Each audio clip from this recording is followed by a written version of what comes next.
Oh, yes, indeed. Bom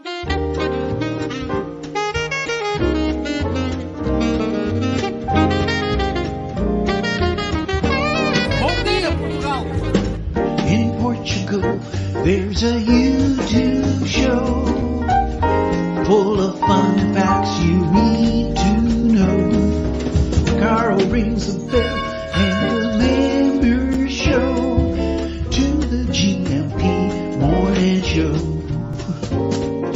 Featured guests will come and they will blow your mind. The audience will do so in kind. The little vanity mixed with some insanity on the morning show with GMP. Good morning, Portugal, and I'd like to welcome you to another fantastic day. Hey, GuMPers.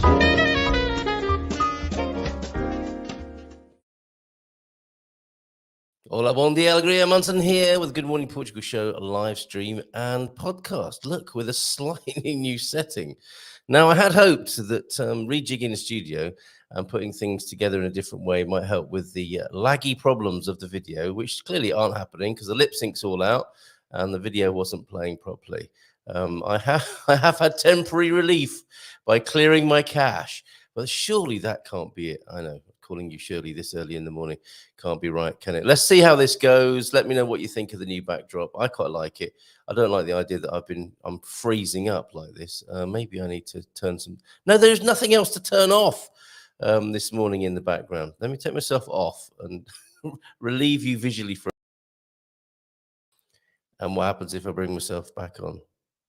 A little bit tighter, still a little bit unnerving though with the lip sync. Good morning to you all anyway. Let's not worry too much about that. Probably best listen to on the podcast anyway, isn't it? Bon dia, GuMPers from T-Duck this morning. How are you, mate? I hope you're feeling better. And a deep thought from you that we'll get into Portuguese saying and a quem sabia. What are we looking at this morning in the quem sabia? Oh, excellent. Madeira and the Azores coming up. Lisa, great to see you. In the autonomous region of Madeira, and seeing some lovely pictures on Facebook. Great to have you back in the country, as it were. The dad jokes recently have been top quality. So looking forward to sharing those a little bit later on. We've got a banner as well. Let me just tell you what's coming up. It's a departure lounge day, of course, here on the Good Morning Portugal show. Mamabear joining us from 9 o'clock this morning. She's already here, though. She's ready to roll from central Portugal. And she'll be telling us about her rather serious medical diagnosis that she received just recently and how that is for her. We are in the midst of some challenging times, I know, for one or two people in our community. I heard of a bereavement yesterday. Dougie, of course, has now been transferred to a new hospital because I think he's needing some specialist and serious medical help as well. So there's one or two things going on for people in our community. And today's the day where we can talk openly, frankly, freely, and supportively about this this morning on the Good Morning Portugal show, where Mamabear, of course, of Share and Care Portugal, joins us and talking about her situation as well. I think we should throw the phone lines open at 9:30 and see if anybody wants to actually talk and share. Let's see if anybody wants to do that. And it's the WhatsApp number 913-590-303. And at 9, Mamabear will be joining us to speak of her situation. And at 10 this morning on the Iberian FM phone-in, I think I'll do a bit of a Portuguese news roundup this morning. So if there's anything grinding your gears about what's going on in the Portuguese news at the moment, I saw the most amazing article about the millions of vaccines that are left over that just talk about single-use plastics. They're all, I don't know, what do they do with them? There's millions of them that haven't been used. And they're just going to be scrapped. Wonder how much that cost. That and other news articles we'll be talking about from 10 o'clock this morning. And Mamabear here with us, joining us from 9, dealing with diagnosis. If you have something to share on that and you feel comfortable doing so, then please do that from 9 this morning. It's the GuMPer Gathering for now, between now and 9 o'clock, and a few things to share with you. I've got some local news. Please share your local news with me. Oh, this is so annoying, isn't it? I had such high hopes for moving the studio, and it seems to be even worse this morning. But there you go. Shall I dare to clear my cache live on air? Shall I see if that helps? Shall I? Shall I do it? Clear browsing data. Well, I've clicked the button. Oh no, I'm about to clear the data. Let's just see if that helps in the background. No. No, it didn't. Oh, well, back to the drawing board. We'll see what happens. OLP's in. Joao Denort is in. Sarah's in as well. Marty, Francis, the Portugal son. Oh, and Andy Klein. I want to share Andy Klein's fantastic work with you as well this morning. Let me do that now. Where are you, Andy? That's so weird, isn't it? That really is Murphy's Law. Moving things around and attempting a little bit of a redesign and a tune-up, and it's actually got worse. Bizarre. Good morning, everyone, then, says Andy Klein this morning. And Andy, what an amazing job you have done with the new course that's available on the GMP VIP platform. And let me just go a step further technologically and share this with you now. This is the classroom area where there's all sorts, actually. Over 10 lots of resources, useful information, what I call the Expat Academy, my contacts, Portuguese factoids. That's where all the Cane Sabias go to retire, but stay useful to the community. And look at this, as well as Benjamin's 30-day happiness bootcamp tip, which is smile as often as you can. That's our homework this week. Smile as often as you can for no particular reason. A tip taken from the 30-day happiness bootcamp. And Benjamin will be back next Monday morning with another for us. But look at that top left-hand corner. You're looking at better smartphone video. You're carrying an entire media production facility in your pocket, and the course will help you get the best from your phone, your smartphone. And this is what's in the course, the decisive moment, part 1, after the introduction, that is Gearhead, how to hold your camera, composition and filling the frame, audio, yes, do you put a sock on the phone, do you not, how to tell a visual story, how to edit to tell a visual story, and a conclusion, and of course video as well. This is what Andy has created for us. He is, of course, a lifelong teacher of documentary filmmaking in the United States before coming here to Portugal. So thank you so much for gifting that to the GMP VIP community, those who support the Good Morning Portugal show and get a whole lot more besides. And you can actually talk to Mamabear over there as well. Quite a few of the co-hosts and team are over there on the GMP VIP platform as well. Oh, hold on a minute. What happened there? Oh, there you go. That's how it's meant to be. And Mamabear will be joining us on this new screen layout soon. Let's see what else is going on in the chat this morning. Let's get T-Duck's deep thought. Is it about technology and how to cope with it? No, it's not. It's Benjamin Franklin, predating the internet somewhat. Deep thought. If you know how to spend less than you get, you have the philosopher's stone. A fiduciary fiscal tip this morning. Then, if you know how to spend less than you get, you have the philosopher's stone. Benjamin Franklin. Portuguese saying of the day, then. That was the American presidential saying of the day. Today's Portuguese saying, cavalo. I've got to be careful, haven't I, with words sounding a bit like that. Cavalo, cavalo não quer espura. Do not spur a willing horse. No need to overdo it. I guess that could be technology related, couldn't it? But cavalo, não quer espura. Do not spur a willing horse. No need to overdo it. Cane Sabia, then. This will be by going back to 1415. Portugal acquired the first of its overseas colonies by conquering. Do you know what I'm going to do? I'm just going to turn off. I have got Facebook running in the background, which I know is very demanding. I talk about spurring a willing horse. But the thing about that is I've got it queued up. A really, really good cover version of a song that can really change the mood of individuals and crowds. And this is from the fabulous Great British Street Party. For some reason, why was there a Great British Street Party this last weekend? Anyway, the wonderful folks at Communities Unite put on a fantastic British Street Party.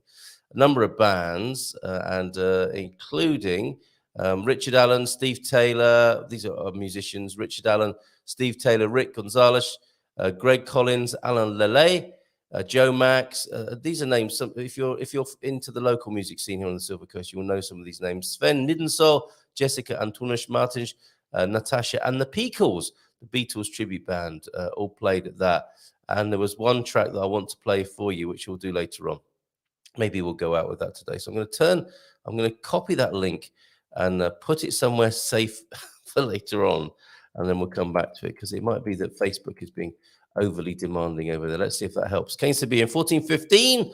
Portugal acquired the first of its overseas colonies by conquering Ceuta, the Celta. I'm going to go with it won't have a circumflex, will it, on an opening sea there, so to speak? Very nautical. Celta, that's like the heavens or the skies, isn't it? The first prosperous Islamic trade center in North Africa. Oh my goodness, everything's slowing right down here to an almost standstill. And you can rightly be peeved about this. You just tuned in to find out about Portugal, and not to have all these difficulties. But yeah, I'm with you. I'm with you with this iration about the technology. There followed the first discoveries in the Atlantic of Madeira and the Azores, which led to the first colonization movements. And who doesn't like a colonization movement first thing in the morning? 1422, the first discoveries in the Atlantic. Sorry, that was the old. It's caught up with me now. In 1422, Portugal officially abandoned the previous dating system. Oh, I see, not that sort of dating system. The era of Caesar, and so adopted the Anno Domini system, therefore becoming the last Catholic realm to do so. Interesting. Throughout the 15th century, Portuguese explorers sailed the coast of Africa, establishing trading posts for several common types of tradable commodities of that time period. So going back then into the 15th century and the end of Caesarian time, and moving forward into the Anno Domini system. I'm going to have to look that up. I don't really know much about that, but I tend to learn as I transfer these into the GuMPer VIP repository of information. I do a little bit of extra research. I'm looking forward to finding out more about that later on. Let's give you a little bit of a taster on the dad jokes then. My wife told me that I twist everything she says to my advantage. I take that as a compliment. Yes, well done, sir. More of those later on. And talking of, I was going to make a connection there, but it's completely slipped my mind. Was it to do with local music? I know what I was going to do. We have a visual dad joke from James. I have managed to successfully weigh a rainbow. Why I like this is not because of the joke, because these are really, truly getting worse. These visual dad jokes, these Star Trek based ones. But there's the rainbow from Pembrokeshire yesterday. That's absolutely beautiful. I don't think I've seen a rainbow so low on the water as that. That is delightful. And the visual dad joke follows on very nicely from that. I managed to successfully weigh a rainbow. Turns out it was pretty light. The captain,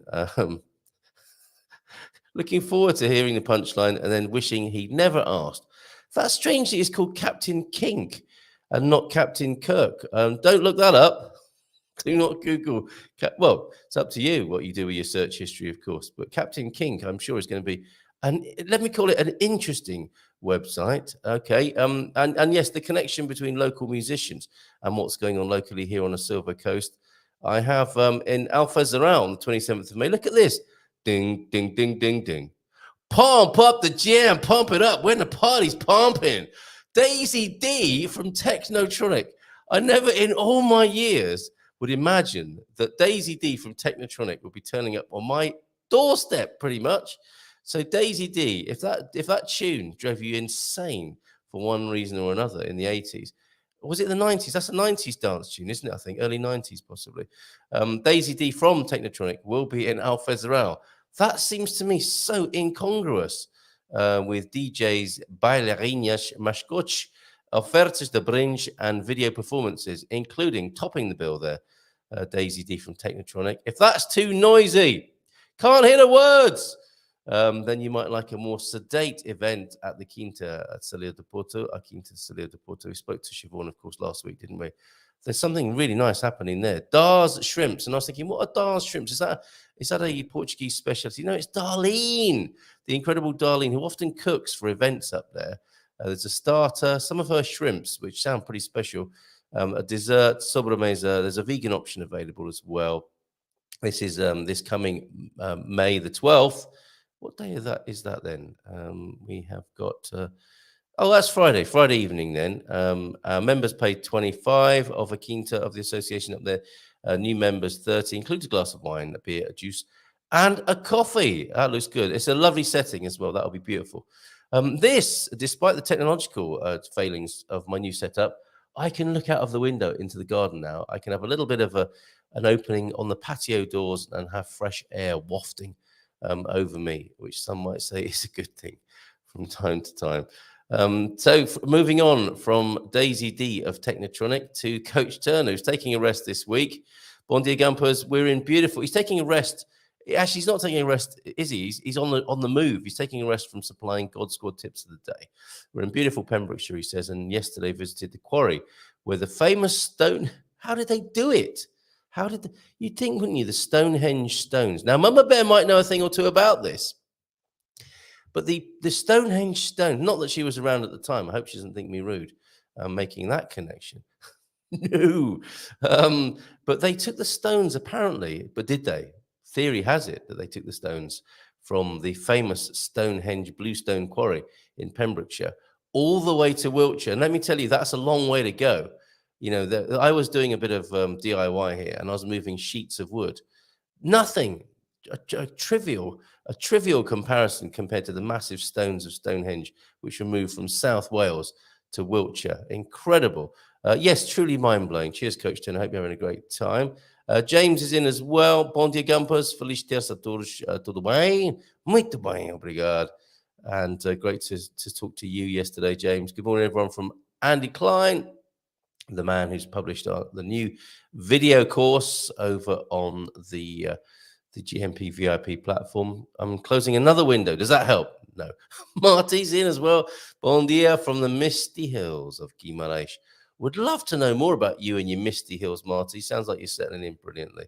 And it looks like James is pleased to see you this morning, Francis, the Portugal son. Bon dia, alegria todos from you, and Sarah Yeoman as well. Bon dia from Sarah. And bon dia, one and all. How's it going, Joel Denort? You sent a picture of you and Pam in Greenwich, and then you sent another picture of Greenwich, the same building in the distance. People weren't taking selfies. You took a selfie of you and Pam, didn't you, Joel Denort and Pam Denort, on tour in the UK, and you're going to be traveling around the coast of the UK like Vikings. And you took a selfie of yourselves, as the word selfie suggests, in front of the historic palace at Greenwich. There is it called a palace? And this is what a selfie would have looked like back in the day. You had to take your oil paints up the top of the hill, or you did a sketch and then went back.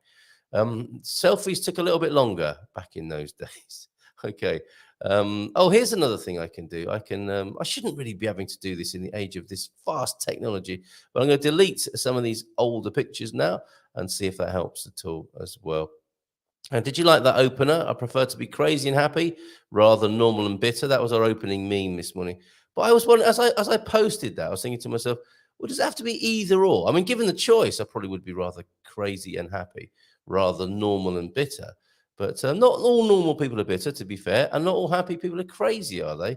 It's just one of those weird caricatures of human happiness and behavior. But I think we know what Paulo Coelho is getting at there. Okay, what was this? Was that yesterday? Oh, no, that's that awful dad joke. They are getting worse, aren't they? Let's get rid of Daisy D as well. She's not even got here to El Fazarel yet, and I'm deleting. Okay, that's cleared up a little bit more, made a little bit more memory available. Doesn't seem to have made any difference whatsoever. Okay, what's this? People can forgive poor film, but not poor sound. That is a quote from Andy Klein. And I think the sound is okay, isn't it? Thank you very much. That helps a great deal. Oh, I think Dougie, there's a message for Dougie if Dougie's not here himself this morning. Where did we get to? Oh, Baddy is here as well. Hola, bon dia. Alegria. We finally have a new Escritura date. Fingers crossed we complete it this time. If you may remember that the last time Baddy got to this stage, she got an email at 10 o'clock at night, I think it was, to say that, sorry, Escritura is off. We're going on holiday or some craziness like that. So better luck this time, Bosort, to you. Have a fabulous day from the OLP this morning. What's the OLP telling us? Can't stay. Just wanted to say hi to you and all my wonderful GuMPer family. Night. Maybe you've gone already, OLP. Good to see you here this morning. Best wishes to Dougie. Do get back on your feet soon. From Joel Denort, our prayers are with you. We need your insights and cheerful self back among us. There you go, Dougie, who has successfully transferred from his local hospital, I think, to a specialist hospital in Stoke. Carl, I noticed the sound sync was fine just before you read out the quote of the day. Okay, the Portuguese, is it the Portuguese saying of the day that does it? That's spooky, isn't it? If that's what does the job. And Dougie, and more best wishes from you, from the OLP. We're sending you healing vibes. Lovely. And indeed, Doug, hope you're on the mend as well, from Coach Turner. Would rather have what is this? A free bottle in front of me than a prefrontal lobotomy. Was that inspired by what's going on behind me? And you'll see that I'm going to build more shelves behind me to house Portuguese ephemera and trinkets. If I move that way, if I move the other way, you can see my San Martino de Porto book. There it is. There's a bottle of Berão. There's not a lot left in it, quite frankly, but you wouldn't know that unless I told you. There is a book of Fernando Pessoa poems. It's a Mensagem there. And there is my Peppa Pig book in Portuguese as well. You've got to start somewhere. And 007, hey, how are you? Nice to see you here. Greetings from Tenerife. Wow, great to see you here. Thank you for your greetings from Tenerife. I'm going to refresh my browser now. I'm going to take the okay, still here for a bit, says the OLP. What is up with TAP Airlines? Well, we can talk about that in the Portuguese news review part. I'm about to refresh my browser. Let's see what happens if this helps. Reload.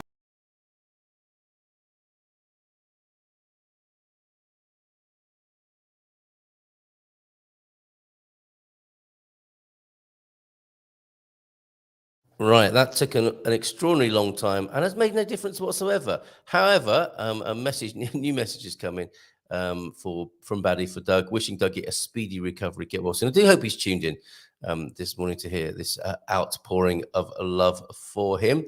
I think we'll bring Mama Bear on now. I mean, you are ready, aren't you? Give us a wave if you're ready, Mama Bear. Might as well, rather than be slaves of the clock. We can do what we want here. We don't have to be so mechanistic and robotic that we're waiting another 8 minutes just so that it's 9 o'clock. And we can start our chat already now. So I'm going to give her a big round of applause.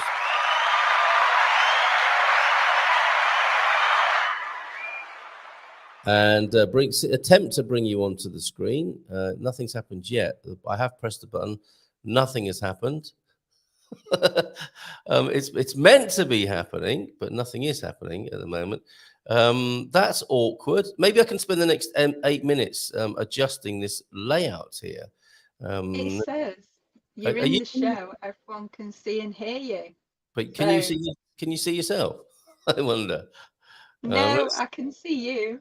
I'm fiddling about here. Oh, there you go. That could work. Let's see if I'm just doing a little bit of more technical wizardry. What could possibly go wrong here in the background?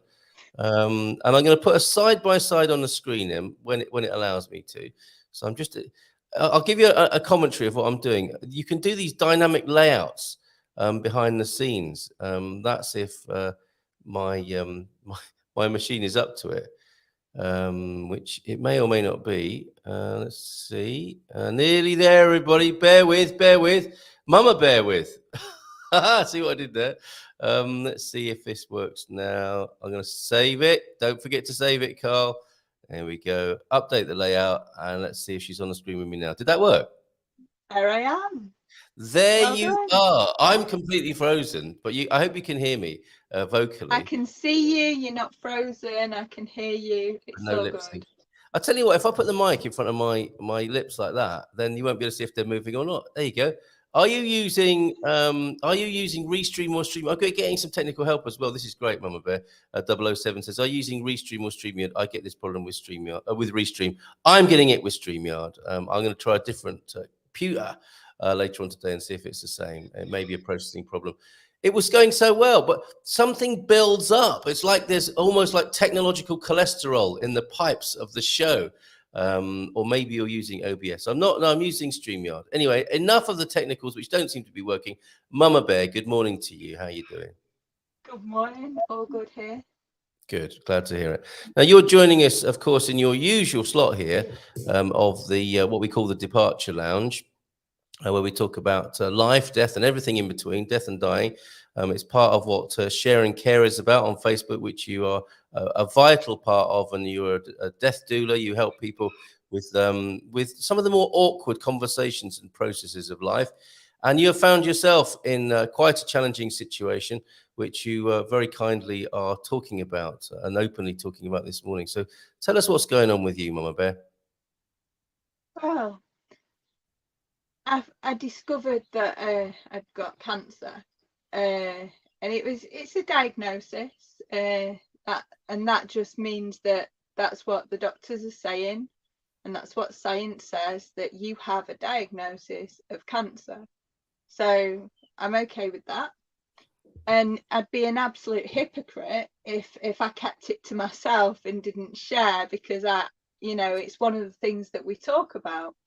Any serious illness, whether it's a stroke, heart disease, cancer, Parkinson's, Alzheimer's, it's all something that affects our quality of life, our way of life, our lifestyle, and can have quite an impact on other people. So it's really important that we talk about that, as we did with Stephen Jenkinson the other day. Yeah. We were blessed to be joined by Stephen to be able to discuss living and dying and grief and grieving. So this has given me an opportunity to be able to share how I'm living here in Portugal, and to also share how things are affecting me with the diagnosis, through being honest and authentic in how I live, my choices, regards my health, and how I'm looking at things, sharing my perspective on having a diagnosis.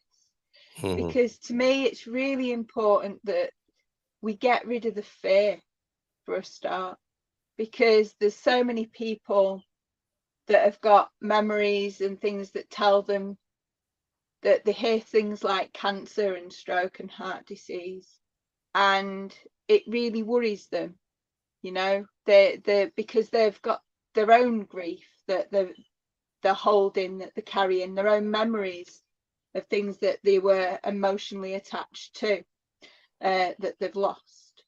So that's what grief is. Grief is when we're emotionally attached to something and then it's gone.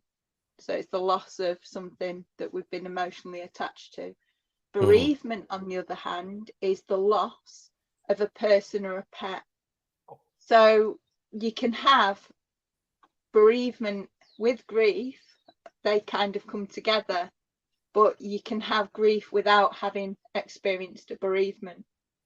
And it's funny because I've just finished writing my book on grief, and I'm just finishing getting it together at the moment to be able to put it out there. So it's been interesting how that's come at the same time as receiving the diagnosis, which was a very interesting telephone call, shall we say, because I received the news over the phone, which I think bothered the consultant more than it bothered me. I was like, all right, okay, yeah, no worries. And then afterwards, when I got other calls from people at the hospital trying to arrange appointments because they wanted me in straight away, they were, you're the person they've spoken to and had to tell over the phone, weren't you? And I was like, yeah, that's okay. So I think that just the thought of that seems to have had its effect. And it's all down to perspective, how we perceive things, and the way our brains work. The amazing things, our brains, they always remember the bad stuff or the uneasy stuff, because it's how we protect ourselves. Oh yes. It's called the human negativity bias. So how we're able to protect ourselves, we remember all the bad memories or the things that we weren't comfortable with, so we know how to avoid them in the future. So there's a lot of people out there who've got really interesting memories connected with any form of serious illness, and they've got a lot. I mean, look at how the newspapers and the televisions and media portrays cancer. It's always some great big tragedy where there's all sorts of crazy things happening, and it sets your adrenaline off, and you're thinking, oh, say if that was me. And that affects how we then perceive things when we receive our own diagnosis. Thanks to my work and how I live and my training as a doula, it didn't affect me like that. I was able to receive the news and go, okay, and look at it from a wider perspective, because I'm blessed to be able to have seen many things and have many memories where I've seen people completely recover from things, you know, or where people's quality of life has been, sometimes it gets better, sometimes it gets worse. And there's always such amazing teachings that come with any form of serious illness, you know, life lessons. And it gives us an opportunity to grow in ourselves, and it gives us an opportunity to communicate with people and to share things and to share our grief, you know, to really sit and explain the fear of things, the fear of loss of health, the fear of loss of life, the fear of loss of attachment to people, the contemplation of what would happen if. And all these things come up to the surface, and we all get to sit and be present with that and talk about it in a really mature way without fear. And I find that so important that we do that, because the more of us that learn to talk about these things, the kinder that we are to each other, and the less reactive we are to the situations, which enable us to respond in a more mature way and make informed decisions instead of coming from a place of fear. You know, many people would receive the phone call and then have the operation, have, you know, the MRI, the operation, and they might not have had time to think. I've just gone, right, okay, I'm gonna, what's the timeline here? What are we looking at? How can I, you know, how can I think about this for a little bit before I make any, you know, conscious choices? Because informed decisions are really important, so that we know what's going on and we have more control over what's happening to our bodies, more knowledge on what's happening to our bodies, so we're able to go out and look at other alternative treatments and things that might work better in alignment with us and what we do. Because when we come from a place of fear, we don't make conscious choices, and we don't make informed decisions.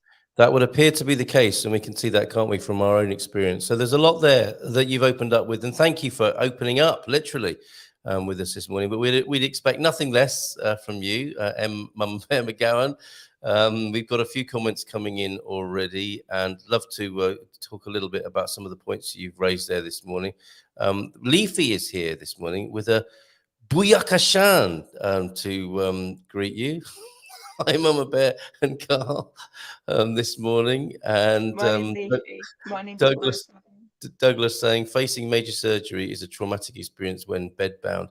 And yeah, we I don't know if you know this about Dougie, but he had a motorcycle accident last weekend, I think, or a little while ago, and was waiting for transfer for some specialist surgery and treatment. So that's the predicament that Doug's in there. Doug, do let us know if you want us to address what you're talking about directly, or if you just would like us to send you best wishes. The choice is yours, and I don't know if you're fishing for not fishing, but if you're indicating, I would like to some support. Take the opportunity to share something as a biker.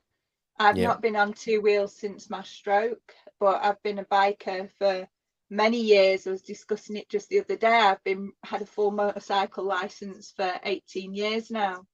I'm also a motorcycle engineer. And I've been present at many accidents. I've been able to be first person on scene.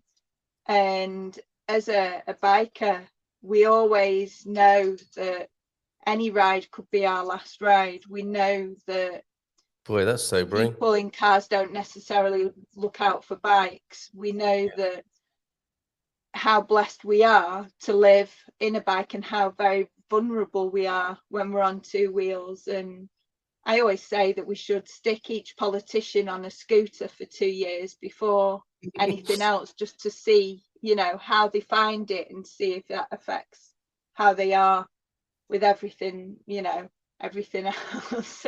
I certainly think that the roads and potholes and things like that wouldn't be a problem if MPs had to ride on scooters for 2 years. Well, there you But go. I anyway, think this was a rare ride for Doug, and sadly ended very badly for him. A broken bone might sound trivial compared to cancer, but the fears are it's very not. real.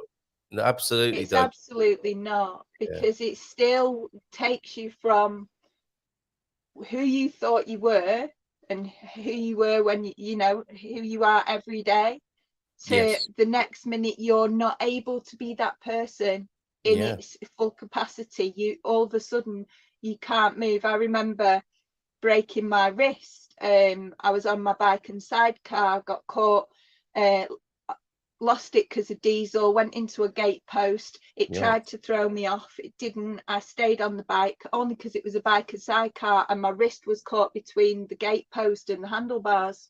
Ooh. So I sat up on my bike and I was like, whoa, trying to work out, and then thinking, oh, I hope no one's seen me, which everyone was beeping, going, do you want an ambulance, love? I'm going, no, I'm all right.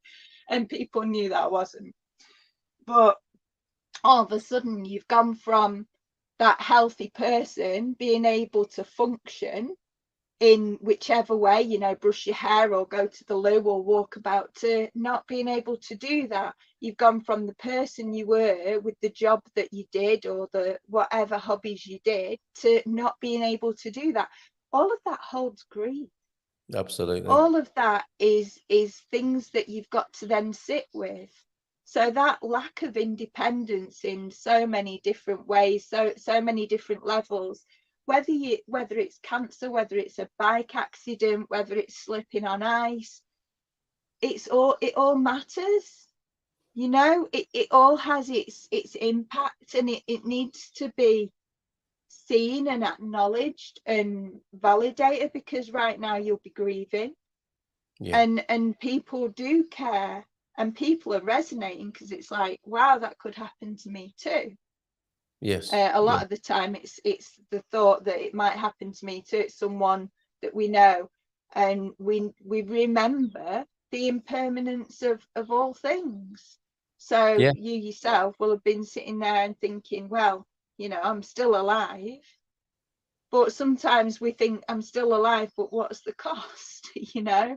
And Yes. some of us do experience the fact that we've survived one thing, but then how do we move on from that point? My mate Chewy, he's lost both his legs. That was one hell of a grieving process, and he's in an amazing place now, and he still rides his trike and gets about. But his journey, like his personal journey, and I know he didn't mind me sharing because he was part of my book from a while ago. As I was writing a book, I had good conversations with him about living and life and adjusting to life after a serious incident, if you like. So incidents can happen just as much as an illness. Mm-hmm. So I'm fully here for you. Feel free to reach out. You know, if you want to complain, do. You know, Yes. I'd be more than happy to hear from you and just share that time Well, and space that's while a you beautiful invitation. navigate your way forward. Thank you. That is such a lovely invitation, because we know Doug. Well, we think we know people, don't we? We kind of slot them into different boxes we have in our heads. And Dougie's the cheerful guy, who's raising everyone else's spirits. So yeah, you have license to complain and be as free as you wish. And Dougie coming back to us with, please address the issue directly if you wish this morning, Mama Bear. Loving healing vibes, wishes, to you, Mama Bear, from the OLP, and also from Sarah, who says as well, as a fellow cancer survivor, best wishes for a good journey. So there are a number of things. Oh, and shout out to the Goonies present. We love our Mama Bear. Thank you for sharing this, Carl. Well, it's important, and it always is, to have the Departure Lounge and be able to at least have the opportunity to speak about things we don't normally speak about. I think we're like that anyway on the Good Morning Portugal show. We are the weird ones, perhaps, and like Paulo Coelho was saying, we're not normal and bitter. We're odd and crazy, perhaps by some standards. Goonies, what are they then, Mama Bear? I thought that was Arsenal fans. Who are the Goonies present? Can you tell us more about that? Well, we're a group of, I can't even, truth seekers. So we've come together because we share a vision for a better world. We believe in many things, but we don't judge each other for our beliefs. And we sit and share and talk openly about what we believe about things, and we hold space for each other and encourage each other with a whole lot of love, with the very, very basic but very, very important one love. That's the foundation. Everything is one love, and after that we'll just see what happens. But we all share that one love for each other and believe in the truth. And we don't subscribe to a system. We don't subscribe to any particular way of being apart from our own. So we're all authentic living beings who fully love and appreciate each other. And like I say, it's totally without judgment. Well, that's nice. Thank you, Goonies, then, for being present this morning. Not Arsenal fans at all. who with some of the Arsenal fans I've met, do suffer from the occasional ideological possession. Being an Arsenal fan, being one of them.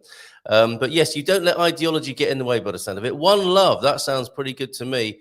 Amazing. And we're international as well. We just seem to have found each other. We're from everywhere. The Holland, from all the way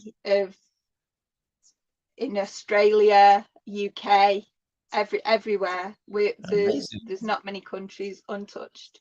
We are. Right. Shout out to the Goonies then this morning. Absolutely. Fantastic. Paul Richards is here this morning as well. Good morning, everybody who's just joined recently.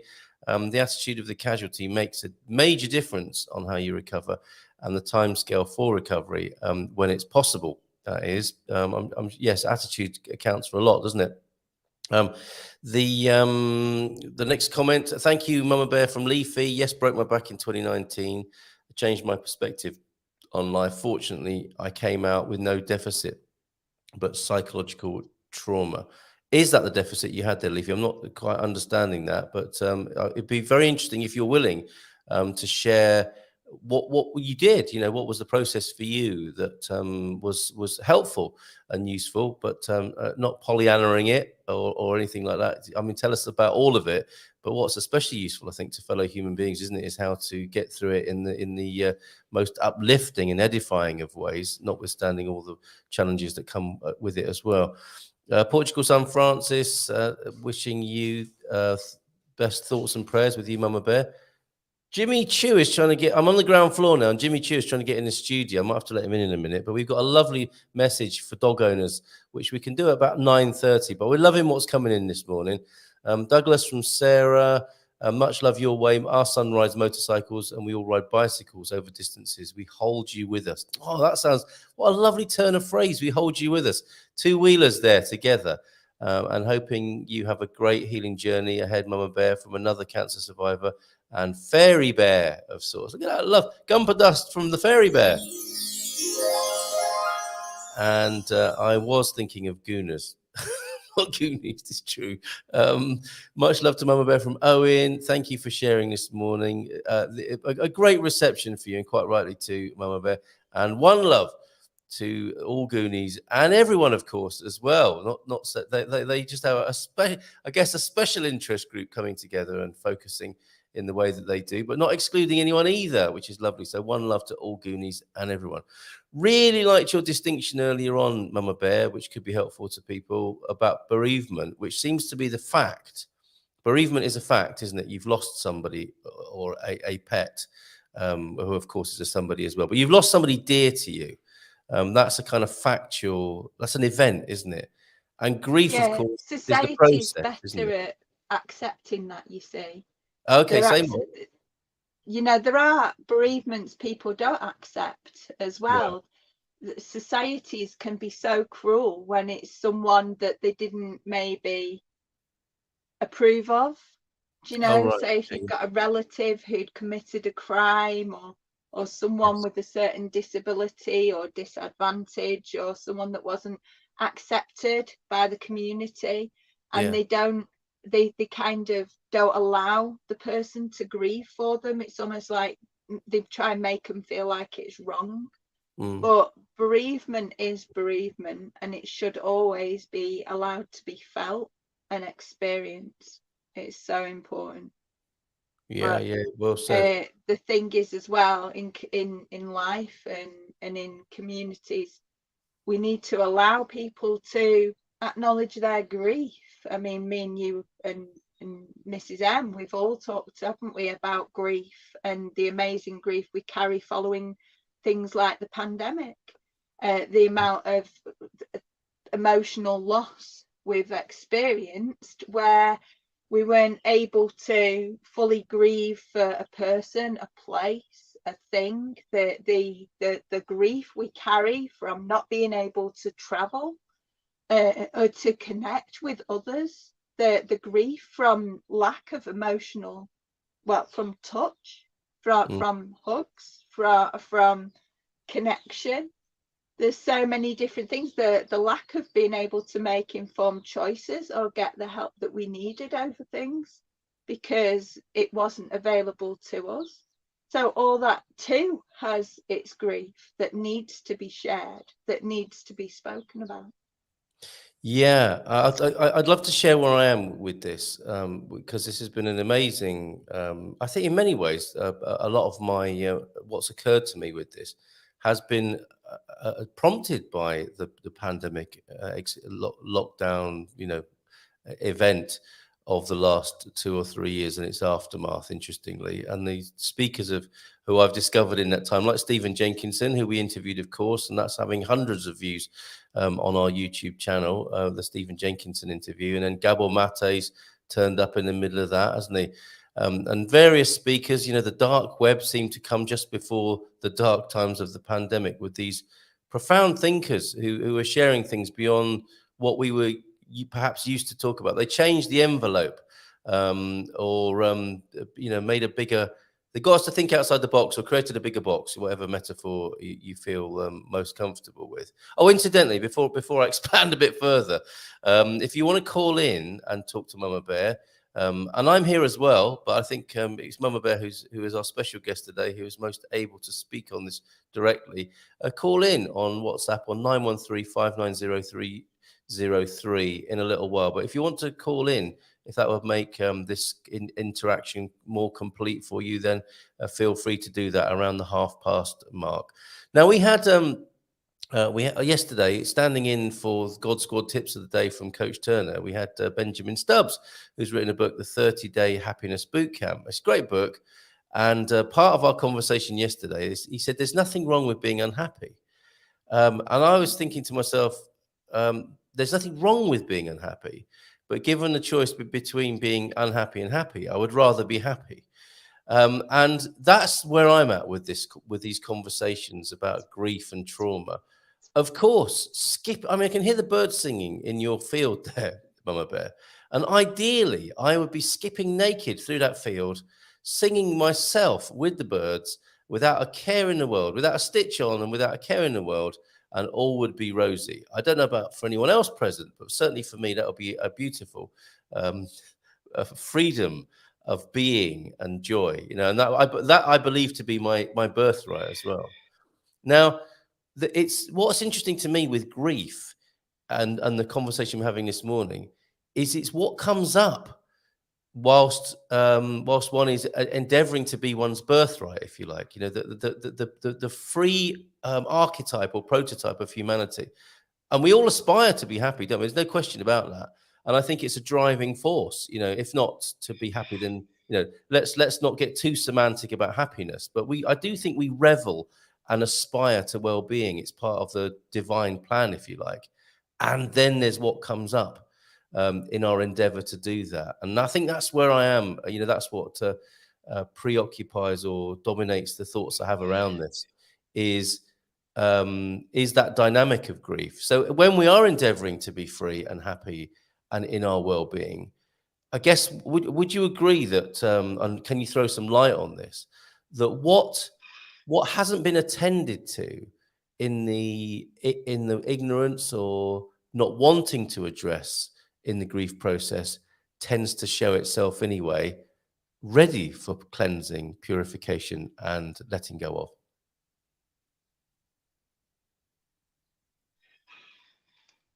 What I find is that when we suppress anything, it turns into a dis-ease. Yeah. So cancer and many other things are a dis-ease of the body. Depression, a depressing of feelings. A lot of our unease in living, in life, in how we are, is because we've not allowed our truth. And our truth can be angry, it can be frustrated, it can be sad. And when we depress our feelings, especially because we're not allowed to grieve, or we're told that big boys don't cry and big girls don't cry, and when we're suppressing our feelings because of what other people tell us, and because of our own conditioning, because of what we've grown up seeing or hearing, what we're doing is we're pushing our feelings and thoughts away and not allowing the truth. And that prevents happiness, and it prevents comfort, and it prevents flow. Yeah. So it's really important to forget this toxic positivity, because it really is, codswallop. And we need to allow that, and we need to find a space. I mean, obviously, don't go around taking out on other people, which can happen. Resentment happens because you suppress your feelings, and then you start resenting people because you're holding it all in, and they're being whatever, and then you're grumpy at them, and that's really you, because you've not let it out, and you're blaming someone else instead of taking responsibility for your feelings. So it's finding a way of being responsible for your feelings and allowing them all room. Now, meditation and things allow you to make room for that. So you don't have to do it. It doesn't have to be like a public display of mourning. You don't have to stand there on the rooftops and yell and wail and shout and scream. You could go to a really good concert and really dance it out, or you could just find someone to sit with and honor your truth in that way. There's many ways that are really important to allow you to flow and to be honoring yourself and your body and your feelings. When we do that, instead of suppressing and keeping things in, we're able to let things go and fully be free. The more we sit with these things in our lives, the less resistance we have, the more resilient we are, and the less reactive we are to so many things, which means that we can respond when other things come up. And that's the trick. That's how to be happy, because the more responsive we are, it means the more we've done on ourselves. Yeah, and it's a sweet spot, isn't it? Because I think you kind of refer to both toxic positivity and toxic negativity in what you just said. Yeah. Excuse me. And it's the sweet spot in the middle, isn't it? And a part of that, of course, is not. I think our culture promotes and kind of supports this, is because we haven't. I mean, the whole idea of emotional intelligence is a fairly recent phenomenon, isn't it? Certainly as a concept or an ideology or a talking point. But perhaps in the lack of emotional intelligence, we don't know when we're in grief or becoming grievous or in toxic positivity or negativity. You know, it's, I suppose we do have it. We do know because our life isn't working, if you like. There is something, you know, there's a lump under the rug, isn't there? There's something we're tripping over. These are Yeah, we clues. feel an unease in our body, don't we? We Correct. feel Yeah. that our spidey senses, and we're going Yes. against them. Yeah, quite. That's a really good way of putting it. And also, of course, a childhood of coaching to go against your spidey senses then makes you or can help you to be inattentive to what might need dealing with as well. And I think that goes on in our culture too. More comments coming in. It sounds like this is a very helpful process this morning, Mama Bear. So thank you for suggesting it. Thank you for being here in your monthly visit with the Departure Lounge. I lost my mum to cancer, to Zoe. It would have been her birthday this coming Saturday. I miss her dearly. She is and will be forever in my thoughts. Listening today helps. We're glad to hear that. We've got Nachiketa as well, another Goonie, I think, with us this morning. And more words of comfort for Doug from OLP. Surgery is a scary, ominous venture, but surely will lessen your discomfort a great deal. We're all here for you, support, if only in spirit. Soon to be back with even more vim and vigor. There you go. He certainly is a man we associate with vim and vigor. And you take it easy, Dougie, and do what you have to do there, my friend. We're here for you. And we have Marty as well. Thank you for sharing this, Marty, with us. Who you say you lost both your parents in the past year. Not a day passes when I don't think of them. It's a lonely sensation. Oh, Marty. I'd like to share Thank you for sharing something that. about loss here. You've go on then. And it Go was on. something that came to me from Thai, Thich Nhat Hanh. He'd Oh, yeah. explained that when you think of a loss, it's reframing the loss. And he was saying that when he thinks of his mum, and he was really, really sad, and he was grieving his mum deeply, and then he realized that he remembered her, and he had the memories, and he realized that she wasn't ever going anywhere, and she would always be there with him, and he was able to still hear the voice and her voice and remember all those things, and still remember the sensations, the feelings, the sensations of being held and being present with her. So that made him realize, it brought him to the realization that she was always going to be there. And she hadn't really, although she'd left the body, she was always going to be there in the memory. And I believe that. And it was amazing hearing him say that. So although we as humans, we do have to leave at some point, and we don't know whether it'll be today, tomorrow, next week, next year, whatever. We don't know. No one knows. You know, that's one of the great mysteries of life. But what we do know is the memories that we make today, the memories that we've already shared, they're going to be with us. They're going to be with whoever we leave behind that we haven't really left. And we will be there in that memory. We'll be there in those thoughts. We'll be there in them sensations. So to tune into those of us after we've gone, just tune into that memory, a precious memory, a precious thought, and just be present with that and allow it, because it's a beautiful, beautiful thing. And it can be deeply helpful, that, can't it? It can be one of those, sort of a slap upside your head, really, can't it? As a realization of, wow, I have lost someone physically, but they do live on in a sense, and I can connect with that living memory. And I guess with all of these things to do with grief and how we try and help each other in these situations, it can also be not very helpful as well to hear. It's like, you know, because sometimes when people say, well, at least you've got your memories. it's whether it's the right tool at the right time, isn't it, that matters. And in Yeah. this environment, we obviously don't know because we're not talking directly to Marty. But this is the path you walk, I'm sure, Mamabear, in grief counselling, and is knowing or offering things that you hope will be at the right time in the grieving process. Because sometimes it's perfect, isn't it? And sometimes it isn't.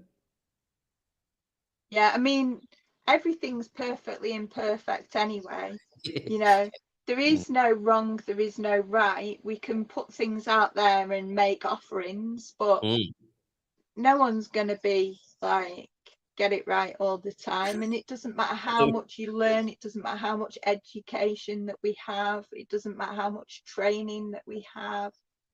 As a human being, we are likely to screw up.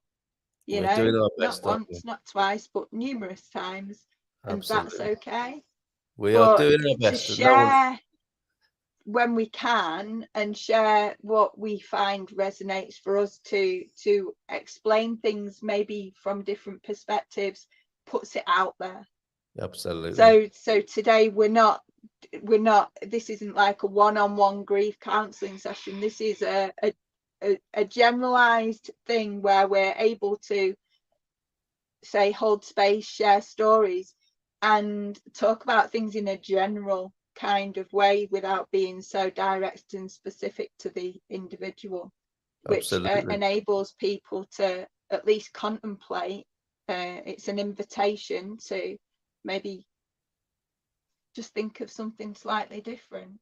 Well, I mean, it's perfectly okay to feel and grieve the body and that physical connection, and that's an important part of grieving. But it's allowing it all, it's making space for everything, and not suppressing anything, not pushing anything away, but making space for absolutely everything, and being with that. And being with that without feeling guilt or shame for doing so. Well, it turns out, thank you, Mamabear, those words you spoke help and comfort me. So spot on. It's not a one-to-one grief or counselling session, but a lot of help is issuing forth from you this morning and support, Mamabear. So thank you for being here. Notwithstanding your own challenges, which is how we began and which is the premise of today's conversation, you've got your own big situation to deal with. And that was another something else that struck me, as well as that distinction between bereavement and grief. You are working, I think you alluded to it really, you're working with one of those biggest of challenges in modern culture, aren't you? You know, it's almost hypnotic, isn't it? The cancer diagnosis carries with it so much that is cultural and not necessarily yours as the receiver. So you've got all that to contend with as well, haven't you? It's funny, really. I find it funny, but that's me. Yes. And I've done so much work on things, and I've danced with death most of my life. I could have lost my leg or died after walking Hadrian's Wall so many years ago. I had a stroke in 2017 where I lost my sight. I lost my ability to walk. I couldn't open a bottle of water or a packet of crisps. I could have died due to malnutrition shortly after that. You know, I've danced with death. I've sat with suicide. I've helped work alongside people, those who were trying to commit suicide. So I've done so many different things that have enabled me to have death as a dancing partner, and I see as a friend. Death does not scare me. Death is an amazing experience to look at and look into and to be with. And at first, years ago, I used to be like, oh no, but now I'm like, we're dancing again, are we? Let's dance. It's to me, it's all part of the great mystery that is life, and I'm grateful for it. The interesting thing is that many people don't have the experiences that I have. So they're seeing this from their own perspectives, which is what humans do us Of course. humans How else? do. What else can you do? Yeah. Yeah, it's how we relate. So I've been holding space for a lot of people who are then dealing with my diagnosis. Now it's my diagnosis. It's one that I was given, but it seems to have affected many other people more than it's affected me. I'm just Well, like, that's okay, fascinating. Yeah. I'm getting in there and it's another dance. Whereas other people are like calling up to make apologies and feeling like taking things personally because I've not spoken to them or shared it with them personally. And I chose to tell everyone because to me, I love everyone. There is no one that I don't love.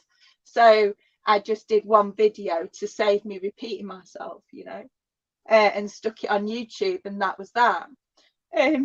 It's been very interesting to see the amount of people that keep telling me how to improve my health and try and fix things and change things and offer me advice, which I see that they're just trying to be helpful. And I mean, there's people like yourself and Mrs. M, but you're my friend, yeah, and you're my friends anyway. You were my friends, and you're part of most of my day in some way, or at least weekly.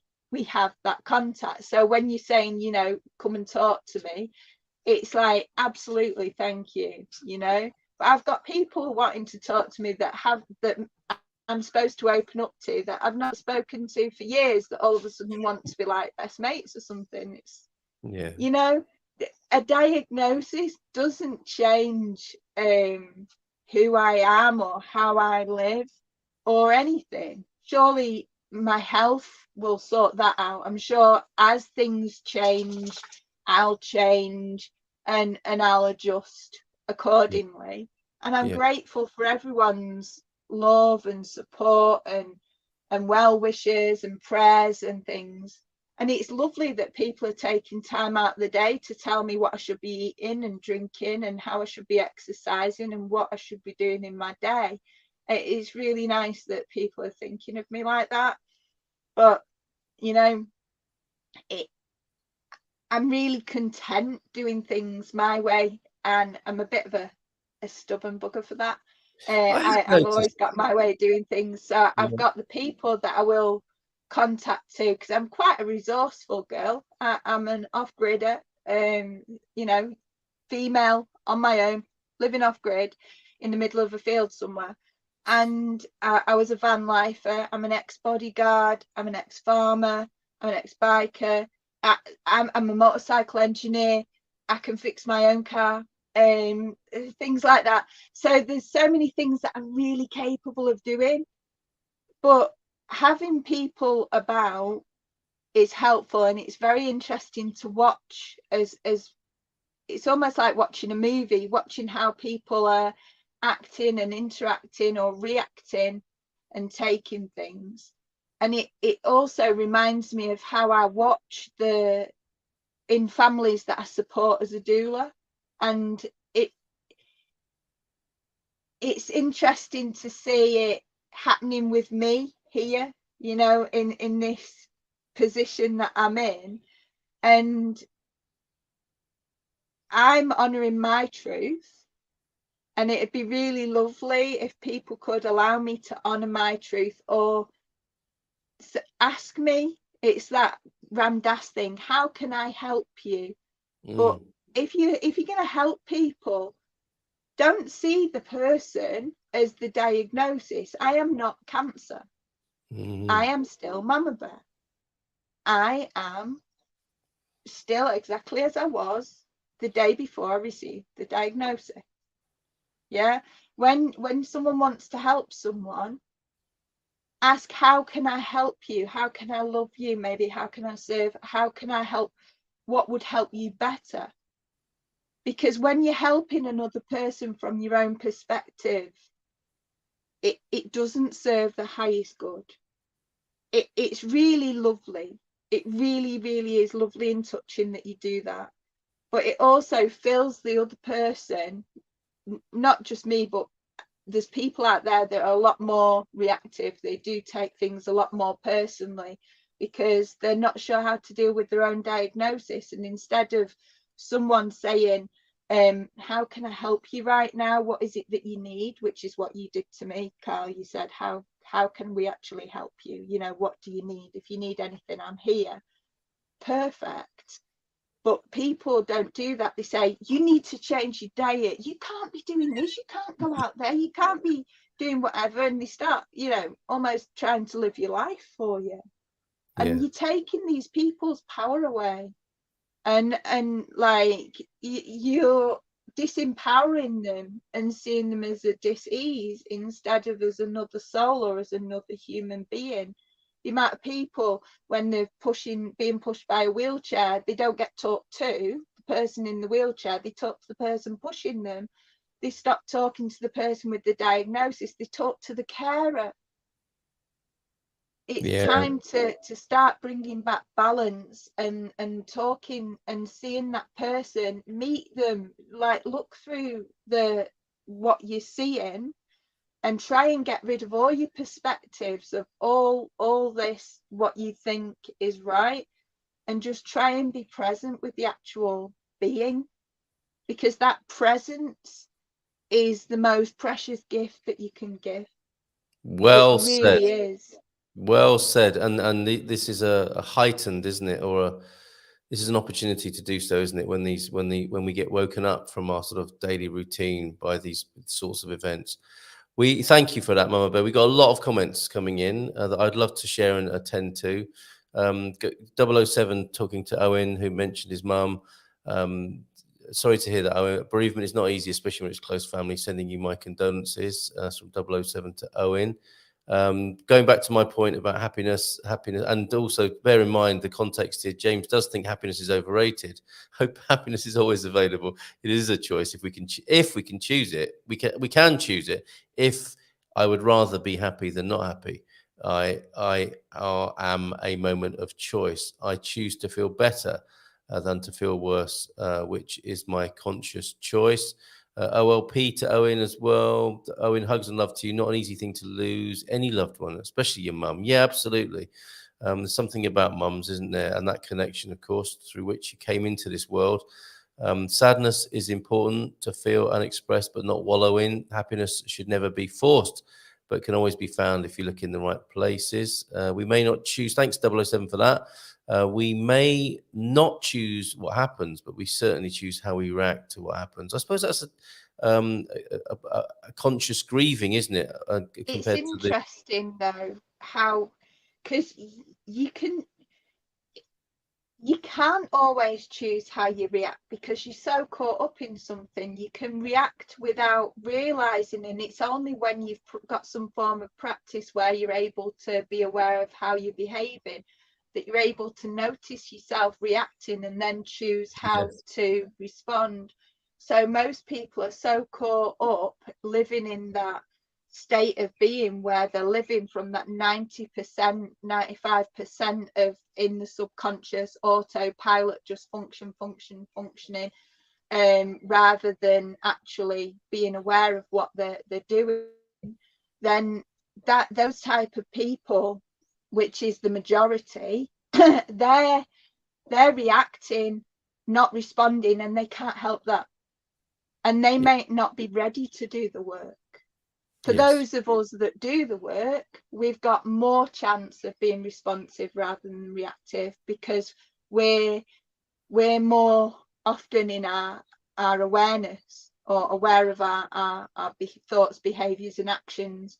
But it really does take some practice, ideally a mindfulness practice, that any mindfulness practices that take us back to awareness and loving awareness rather than the critical one. Because the thing with awareness for most of us, especially I know it was for me when I first started being aware, I was just aware of stuff and just jumping straight in with the criticism and judgment, and that's another a trap that we can fall into. So we start judging and criticizing ourselves and others instead of being and allowing. So it's being aware that sometimes we do react, but the best way to build up our resilience is to find a practice that serves our highest good, that allows us to become more aware, more responsive.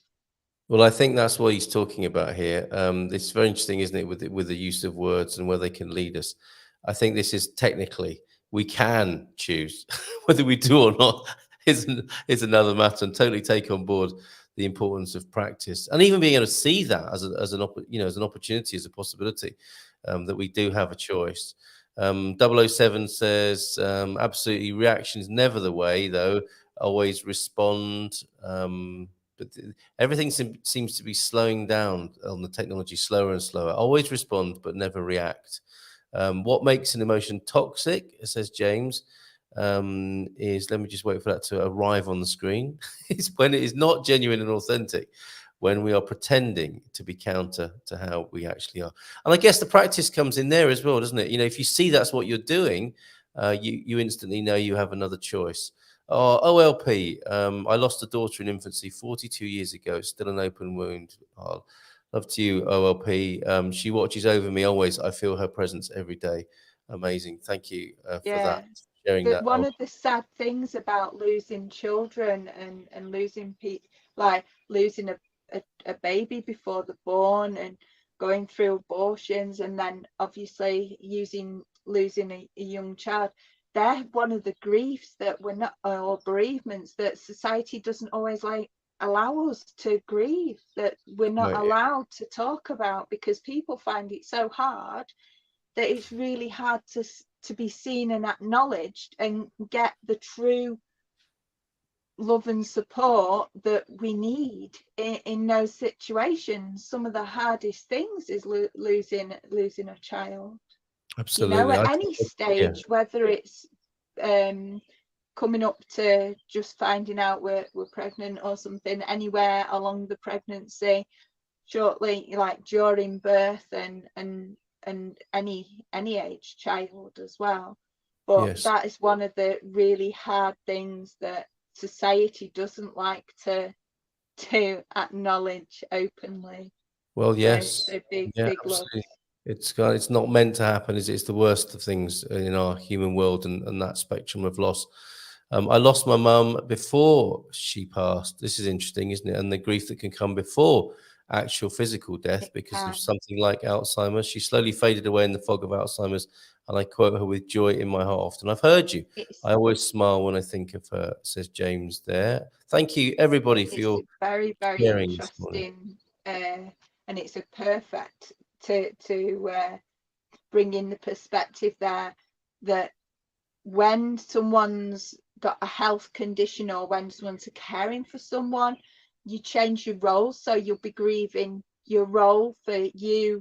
So if you were caring for your parent, then all of a sudden you grieve the fact that all of a sudden you're not the parent and child relationship. You grieve in the relationship as it changes. And then you've got the illness as well. So they're grieving their health, you're grieving their health, you're grieving the relationship, they're grieving the relationship. I'm getting a vibration there. A message there. Sorry. You certainly were. I apologise for that. No worries. It was quite. People should know not to call me on this Tuesday morning, but they don't. They can call us if they wish on 913-590-303. Feel free to do that. You may just be happier listening and sharing in the chat, of course. Sorry, Mama. Sorry, what I was saying about grief is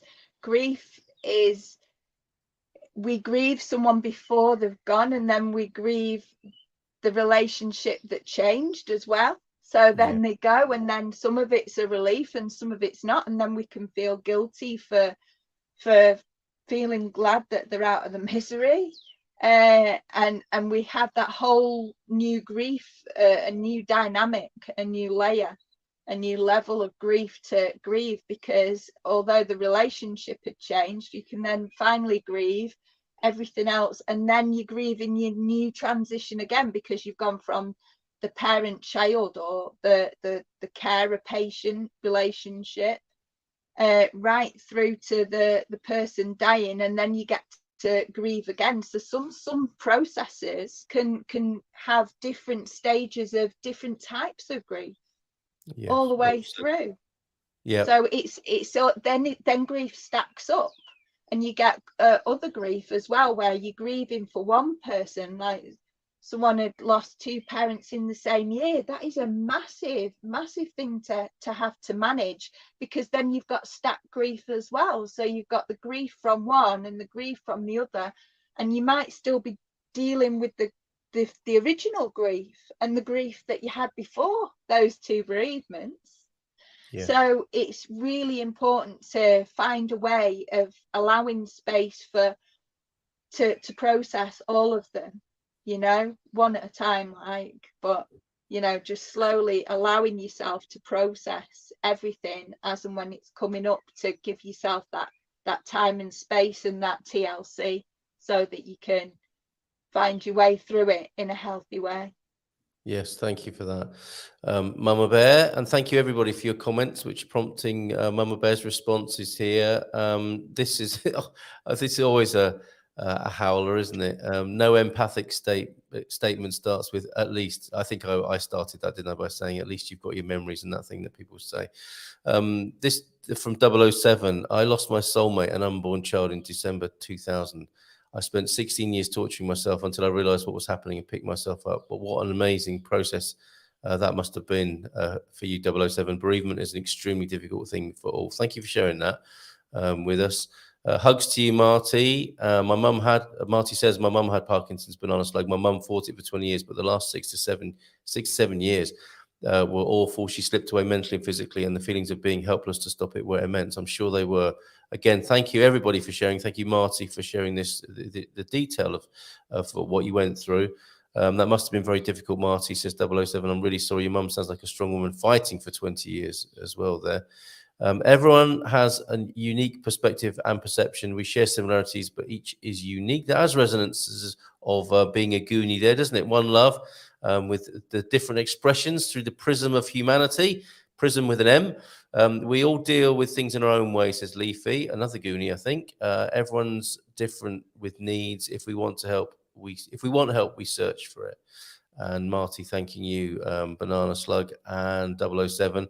A diagnosis is not a prognosis. A diagnosis is basically, here's what we think is going on. A prognosis is, here's what we think is going to happen.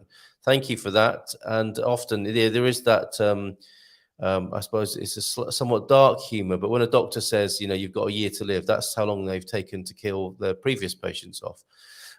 Be stubborn, Mama Bear.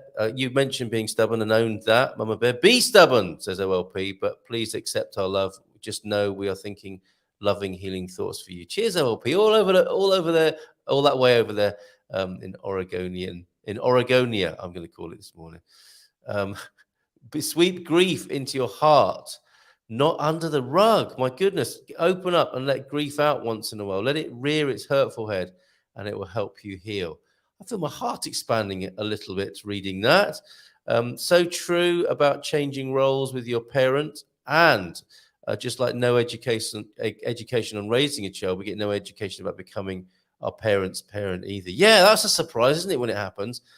We go through all the things that were said with them before they passed away, and can regret getting angry with silly arguments. Of course, that's all part of it, isn't it, Darren? Thank you for being here, and thank you for sharing that as well. Bob is here with us as well. Bob Wenger, good discussion this morning. Thank you. It's a pleasure. In a funny sort of way, isn't it, Mama Bear? These are some of the most difficult subjects that human beings can talk about, and it is strangely, pleasure's not the right word, but it feels good to have these sorts of conversations, perhaps in a way that isn't normally possible or part of the normal human run of things. Thank you, everybody. We like to take the taboos, don't we, Carl? Absolutely. Now, Mama Bear, I think perhaps time to sum up, if you want to. And also, you were going to share with us, you shared something wonderful about furry four-legged friends, which I thought might be quite nice to include. You want me to read this, yeah? I think so. It's not too clunky, is it? I mean, it's really nice. It's all about love, isn't it? No, One love. it's kind of sweet. Get me specs Yes. on so I can. Yeah. So why dogs live less than humans? Here's the surprising answer of a 6-year-old child. Being a veterinarian, I had called to examine a 10-year-old Irish wolfhound named Belka. The dog's owners, Ron and his wife Lisa, and their little boy Shane, were very attached to Belka, and they were hoping for a miracle. I examined Belka and found he was dying of cancer, and I told the family that we couldn't do anything for Belka and offered to perform the euthanasia procedure for the old dog in the home. As we made arrangements, Ron and Lisa told me they thought it would be a good idea for the 6-year-old Shane to observe the procedure, because they felt as though Shane might learn something from the experience. The next day, I felt a familiar catch in my throat as Belka's family surrounded him. Shane seemed so calm, petting the old dog for the last time, that I wondered if he understood what was going on. Within a few minutes, Belka slipped peacefully away. The little boy seemed to accept Belka's transition without any difficulty or confusion.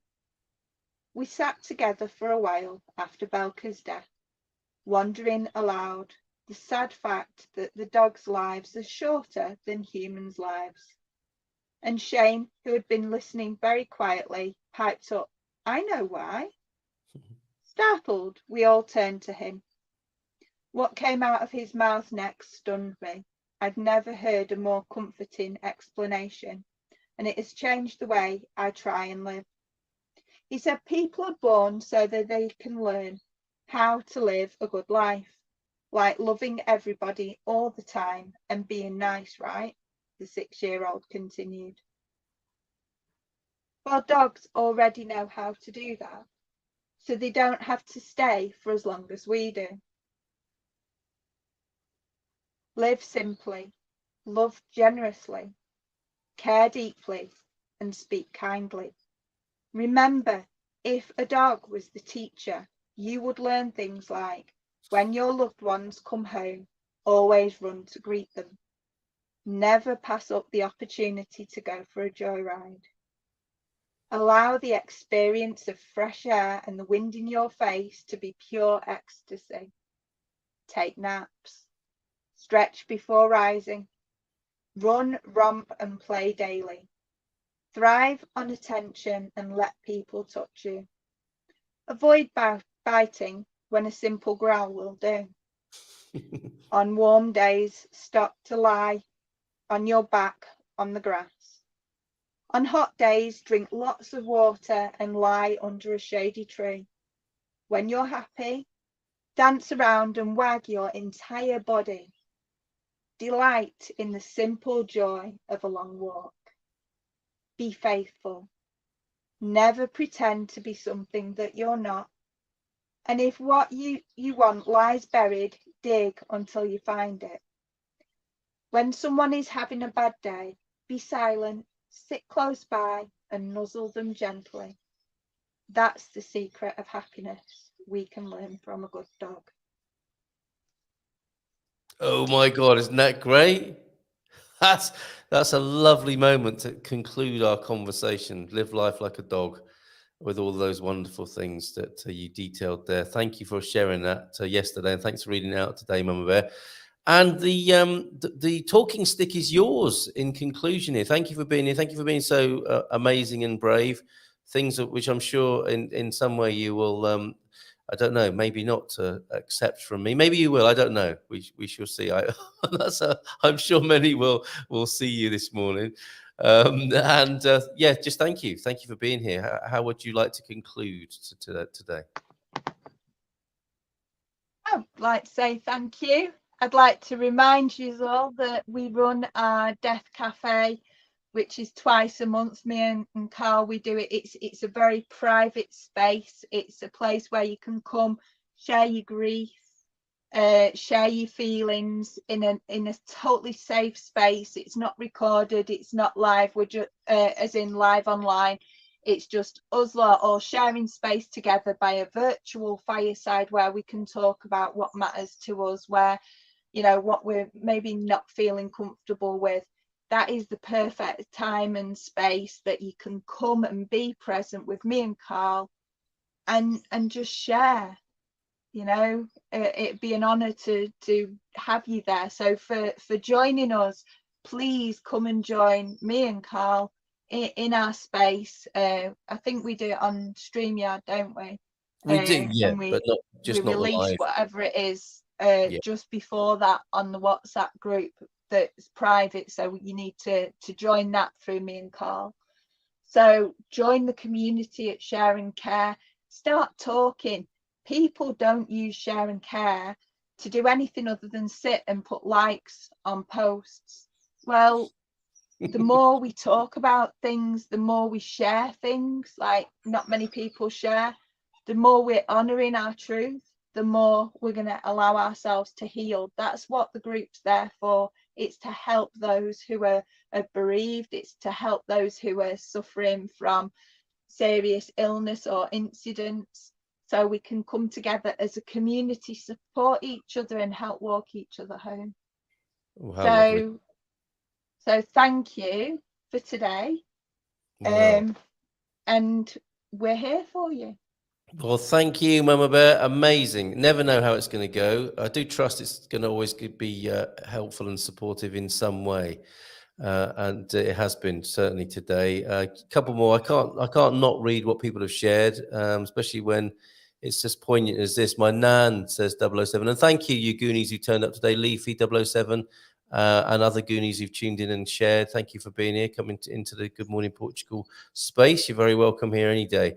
And especially on Departure Lounge, which is, I think, our second Tuesday of the month, isn't it? My nan had dementia before she passed as 007. She went back to her youth in her mind. She wasn't really there anymore. It was difficult, but kind of beautiful at the same time. That's life, isn't it? Life is like that, isn't it? We're just, beautiful and awkward at the same time. We can, I don't know if we can cope, but we see this, don't we? That these ironies are there in life. Thank you for sharing that, 007. Dogs are amazing. Darren already dances, wagging his tail and with his whole body by the sound of it, and maybe with his tongue hanging out as well. Not just grief and loss and depression, but we are very philosophical. We so are. I mean, it goes with the territory, doesn't it? 007, thanks for being here. Dogs know best, says OLP. That was lovely, Mama Bear. I thought so. And yeah, the other Goonie with us this morning, Nachiketa, thanks for the talk. Beautiful shares. Yeah, thank you very much for being here. I'm going to share a couple of dad jokes as well, because I can. The two of the three remaining at my age, one for the road means peeing before you leave the house. Very good practical advice. That's a life hack as well as a dad joke. And the ability to speak several languages is an asset. And this is good philosophy, isn't it? But the ability to keep your mouth shut in any language is priceless. That's worth remembering from time to time as well. It's all been about the sharing though this morning, not the clamming up and not talking about things we're not meant to talk about. We did. We went there this morning. So thanks very much, Mama Bear. And keep in touch. Yes, that to offer. You know where we are if you need any help, and I'm sure I extend that to you on behalf of many a GuMPer here this morning. So have a good day in Central Portugal. I love the sound of the birds singing through the open door as I'm imagining it in my mind. Take care. Bye for now. There she goes. Ciao, ciao. Right, we're going to do a little bit of Iberian FM phoning. This is a clunky transition, but I'm going to do it anyway. So let's see what happens when I press the music button. Nothing's happening very quickly. Let's see if this is what happens when I push this. Cheers, Emma.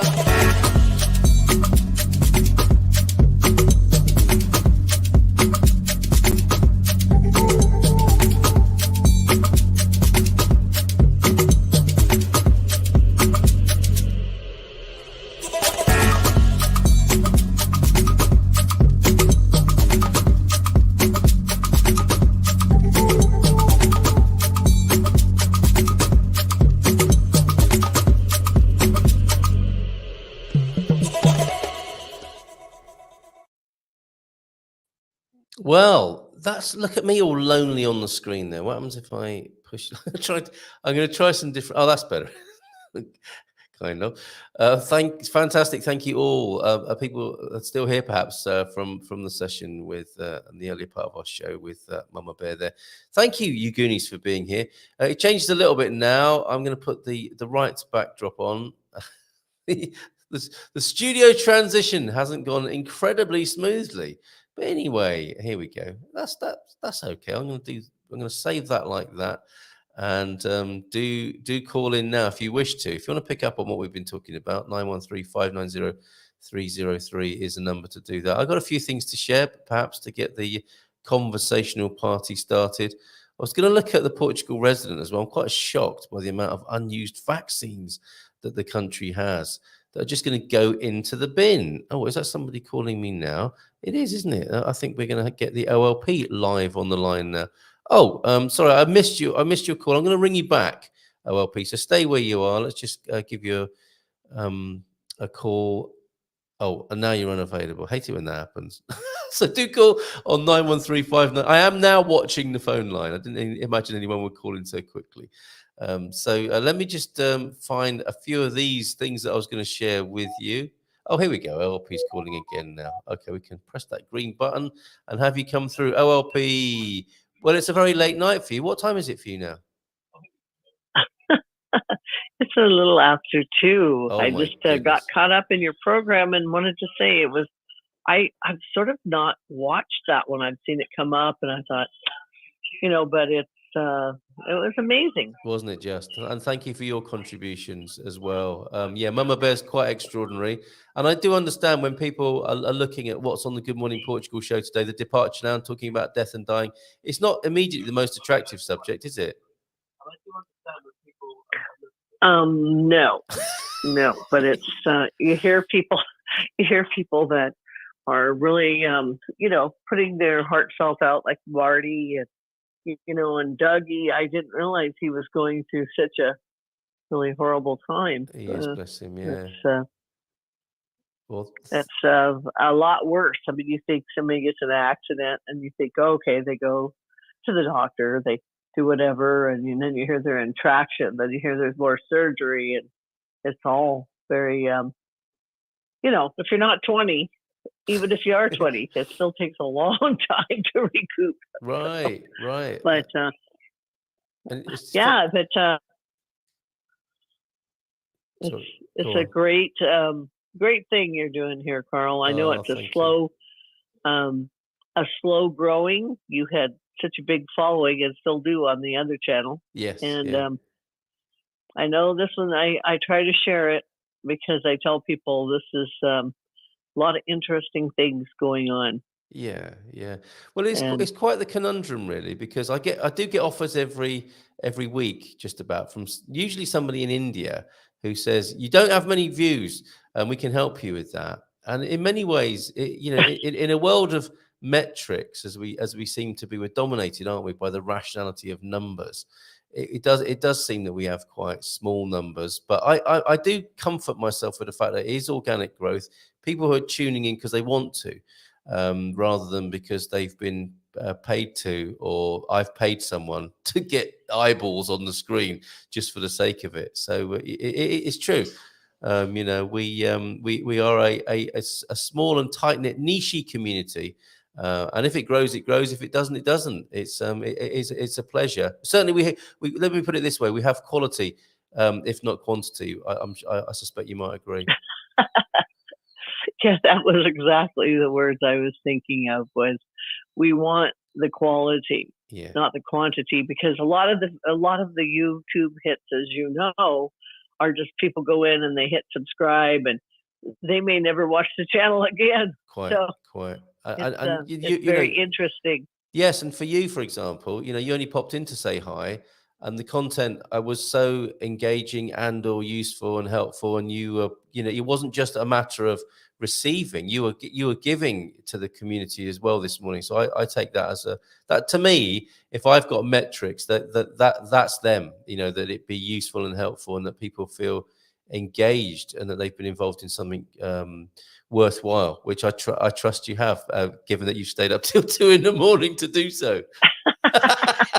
Well, and sometimes you just don't even know that you want to share something. Quite, yeah. Until you're listening to other people's things, and then you just decide, well, okay, I think I'll share this. And yeah, like I said, not sweep it under the rug. You just let it out every once in a while, just to I let this go a little bit. Well, that was beautifully put, and I thank you for doing so. And again, the normal way of this is to do some clickbait and to do an engaging title and tell everybody what's going to happen at 10 o'clock, then at 10:15, then at 10:30.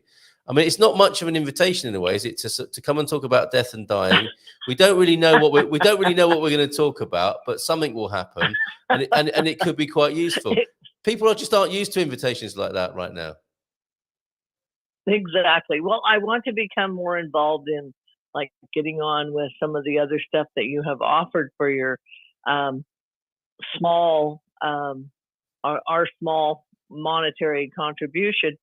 But right now we're very busy, and it would just so happen I got up, I couldn't sleep a little bit, so then I turned you on. I was like, oh, now I'm engaged into this, But your live streams and your helpful things, sometimes I'm on there and I see them, but I haven't really taken advantage of all the good things you have that I can take advantage of, because we're just living life over here and still trying to get our place ready to sell and that type of thing. So I really appreciate all that you guys are doing and all the different, I know this can't be easy. I mean, editing one show can't be easy, let alone having a live show all the time. So, yeah, it's amazing. Well, thank you very much. I appreciate it. I appreciate it. So I'm going to let you go and let somebody else call in if they want to on the big Iberian phone line. The Iberian FM phone, the biggest in Europe of its kind. Well, it's the only one of its kind, so it has to be. So sleep well. If you can't sleep, watch an old episode. Okay, all right. I'll send you off to sleep. All right. Cheers and bye for now. All the best to you. Thank you so much for your kind words. Ciao for now. Bye-bye. And yeah, all the best with the process of moving over. You know where we are if you need help. That's fantastic to hear the OLP down the line. Right, okay. Let's have a look at some of these things then. I thought I love these that I see on Facebook and social media. Especially when they're about Portugal, and I will look at the Portugal news and the headlines for the next little while. Oh, Chris is joining me now. He's not letting me get on with this, and I'm glad he isn't. Chris, good morning to you. How are you? Hey, good morning, Carl. How are you doing? I'm well. It's been, like I was saying to the OLP, we're never quite sure how it's going to go, and that was amazing talking to Mamabear this morning. I don't know how much of it you caught. I literally just caught the very last tail end of it. Okay. In actual fact, because I was working this morning. Oh, okay. Well, we've got to sometimes, haven't we? Well, you work all the time. And you do as well. So literally, it's not easy, but sometimes you've got to do it, haven't you? Well, yeah. Well, what prompted you to call in this morning? Well, this weekend, I spent 3 days at a festival in Lagos. And in 22 years of traveling to Portugal, it's the first festival I've been to. And that's so. How was it? I've spent, it was fantastic. I spent 3 days there. That's how great it was. Which one was it? Is it one of these big ones where you get a little bracelet and you're in and out all for the next 72 hours? Are you there, Chris? No, it wasn't. It wasn't a wristband one. It was all free. So you could get in for free. Yeah, and literally you could just walk around. And what I really liked was the fact that when you bought a drink, they gave you a cup, and it was like a clay cup. And the first one we bought, we didn't realise you should keep them. So then we saw other people walking around with these massive tankards of clay tankards and things like that. And we just thought, well, then go and buy another one. So we went and bought another one, and it was great. So we had like cups of tea, which I think we had about 6 cups of Mediterranean tea, which we brought the cups back with us. And one of the things that was going through my mind was, you need a QR code that you can give to all your GuMPers, so it makes it a lot easier. That when the GuMPers are telling people about Good Morning Portugal, they can just say, scan this code. Yeah, that's all you have to do. Well, and it takes you through to the so much website. easier. Yeah. No, I agree with you. And I went to a gaming festival myself at the weekend with my eldest, and that was all QR codes. And once you're over the kind of QR code techie phobia, they are quite extraordinary, aren't they? You might be pleased to know I've also got a Bitcoin QR code as well now. So if anybody wants to donate to the show in Bitcoin, I've got one of those. That could be quite useful as well. But yeah, I think a QR code that would. I mean, do you know how to generate these things, Chris? Actually, I don't, but I think I can find out. It shouldn't be that difficult to do. Yeah, I think we can find out, can't we? But that's a great idea. So somebody might, if they wanted to, have it on their phone, and they say this will take you through to Good Morning Portugal. There's my Bitcoin one. If anyone wants to send over a couple of Bitcoins, you can do that right away just by holding up your Coinbase Ujima Flip or whatever system you use. I think that allows, that's my wallet incoming. I don't think you can extract from it, but if you can, you're not going to find very much there anyway. Just a little bit. So that's a QR code of a kind, isn't it? That's the incoming Bitcoin there. And a great idea, Chris. Thank you very much for that. Before you go, sorry, go on, mate. I made you a couple of videos whilst I was there, so I will. Nice one. I will, once I get around to edit them, I'll send them over. Okay. What's quite interesting, like walking around with my kit, and people were saying, oh, please, send us that video. All these performers, were giving me their contact details. Please send us the video. Please send us the video. Oh, cool. And so it was. And I've got to say, I've got to thank Pete, for the last Portugal, because Pete is always talking about festivals and how good they are. And now I'm going to make sure that I go to one in Braga next week as well, because literally they are so much fun. Mate, I've got another one for you. I have got another one for you. And yes, do send the footage. We're very happy to play footage. Do you know, before I give you another highlight to come to here on the Silver Coast, do you know Clive Gardner? Clive, actually, he left me a message the other day telling me how lovely my video was, and also he's a funketeer as well, isn't he? Absolutely, we got to stick together, us old funkers. So definitely, I would recommend hanging out with Clive. The reason I mentioned him because I think he sent me some video of the last Lagos Festival. So shout out to Clive. Definitely, old funkers need to get together. And talking of old funkers. How about this? Daisy D from Technotronic is coming to Alfezaral. Maybe you and your kit should come and pump up the jam a little bit in Alfezaral on the 27th of May. Can you believe that? I didn't imagine I would be living just down the road from where Daisy D of Technotronic would be rocking up one of these days. That's amazing. It is, isn't it? That's amazing. I can hear it. I can hear it in my head. I can hear it in my head. I'm sure you can now. That's an earworm for everybody to take with them on their journey. Just finally, then, before you go, these are the funny things that come up on Facebook. What about feeding young kids in a restaurant on Travel Portugal? If it's in the public domain, I share it with a name. This person, it's in a private group, Travel Portugal. So I'm just sharing the sentiment here. What about feeding young kids in a restaurant? I thought it was unkind just to make them watch the adults. You would always feed your young kids if you took them out to a restaurant, wouldn't you, Chris? Oh yeah, definitely, definitely. I don't see why not. Right. Yes. So yes, definitely. Please feed your young kids. I don't think that's what he or she was asking necessarily, but Portugal. I don't think I've been in a restaurant here where it hasn't felt family friendly. Even at the highest end, if you like. This is a family culture, and young kids in restaurants, no problem at all. Would you agree? 100%. Yeah. 100%. Yeah. You know, and that's the thing about Portugal. It's such a family-friendly culture that, you know, it makes you just be so glad to be here, rather than, you know, being in the culture where you're scared to talk to anyone. Yep.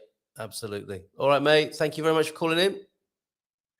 Great stuff. Have a Stay great safe, day. I'll Bon speak soon. dia. Bon Ciao, dia. ciao. Ciao, ciao. Ciao for now. There he goes. There's Chris there, and a couple more of these memes to share from social media. I'm shocked at having to pay 30 cents for a bag for my, a bag for my McDonald's, says David Sprigg on Life in Portugal. I know there is a charge coming for takeaway containers that I can understand, but for a bag, I also read that Portugal will not make this charge a legal requirement until September 23rd. So who is legging who up? I think David is feeling a bit ripped off. All right, Jimmy, we'll go out in a little bit. Stay there, buddy. You can't get through that tiny little crack in the doorway there. So yes, someone feeling ripped off that they've paid 30 cents for their McDonald's bag there.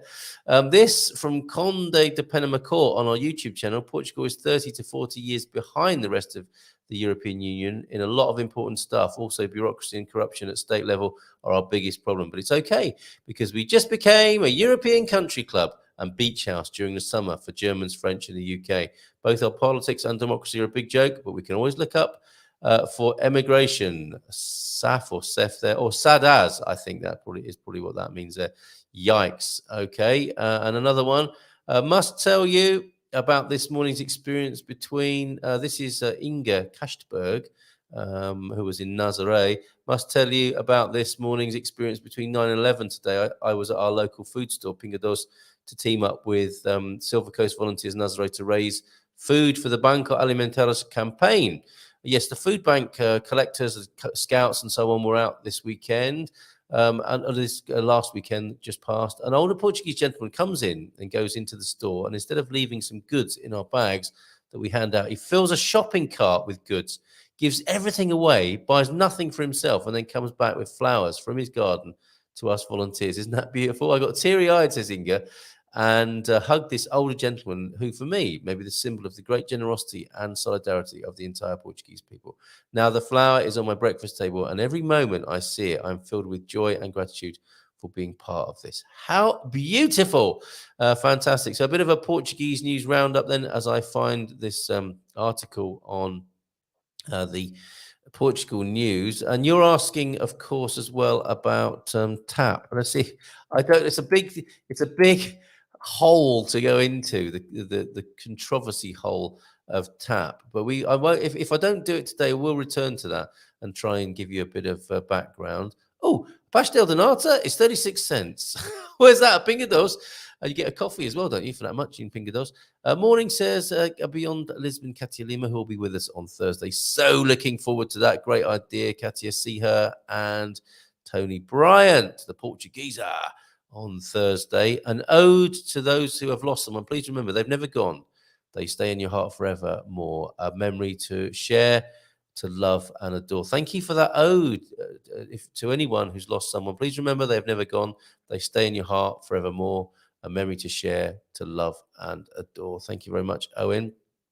Inspired this morning with more poetry and this.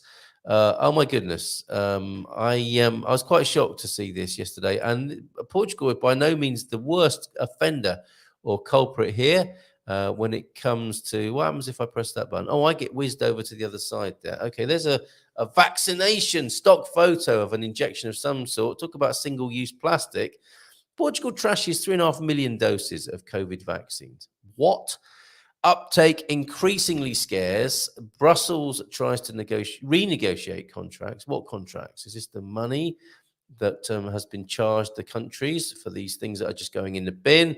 Portugal was forced to dispose of around 3.5 million doses of vaccines against COVID-19. This was last year because they had passed their use-by dates. The reason could not be clearer. Adhesion to these vaccines is waning. Says Publico, in the beginning there was a rush by people for the vaccines against COVID-19. Of course, Portuguese society people were very quick to comply and roll up their sleeves. Now there are millions of doses left over and many have already gone into the rubbish. Is that what happens? What do they mean by into the rubbish? I mean, these are substances that should be disposed of as clinical waste, presumably, along with the masks. The European Commission, which bulk purchased for member states during the pandemic, from whom is trying to renegotiate contracts with pharmaceutical companies. What? That invoice you sent us? Well, we haven't used them. Can we have a discount? No. Please? No. Please, can we have a discount on the vaccines we didn't use? No.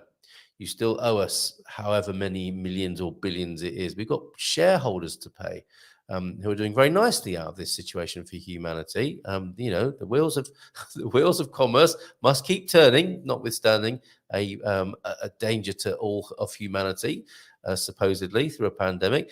As it is clear, focus, Carl. As it is clear, people have lost their appetite for these shots, which, in the final analysis, do not stop transmission, do not stop people from getting COVID-19, and are increasingly linked to cases of sudden heart attacks and the phenomenon of excess deaths. Up 22%, I discovered. Mrs. M was telling me in the UK, was it UK yesterday? Forgive me if that isn't correct, but certainly there is a trend there. Even if a new variant came onto the scene, the argument for the vaccines has slipped, in an inverted comma or two. Explain reports today Portugal's level of non-use is actually one of the lowest in Europe. So there's a lot more waste going on around the rest of Europe. Thus, the millions of vaccines trashed in other countries is a great deal higher. This is Natasha Don writing yesterday in the Portugal Resident. How much of this cost? How much this has cost Brussels? Well, it hasn't cost Brussels, has it? I mean, it's like, this is taxpayer money. It's not Brussels, is it? It's money that will be moved around, but has emanated from taxpayers, presumably, unless they've magicked it up from somewhere else, because they've spent the other bit of the taxpayers' money doing something else. How much this has cost Brussels is unknown because contracts with pharmaceutical companies are confidential. Well, that's handy. Why is that? If it's a vaccination that was going some way to not be confidential at all, it was everyone's business, wasn't it? Who was vaccinated and who was unvaccinated? Why is it not our business to know how much money is being made by people? Why are they confidential? Even so, one can estimate that it will be millions of euros that have been wasted. I think that's safe to say, and also says Onovo online, while Seek Noticias adds that many more vaccines will be coming up against limits of validity as the months go by. I wonder how accurate as well the sell-by dates are of vaccines. I mean, surely a company that stands to make a great deal of money wouldn't short date them just to get that supply turning over, would they? No money-grabbing pharmaceutical company would do something like that, I'm sure.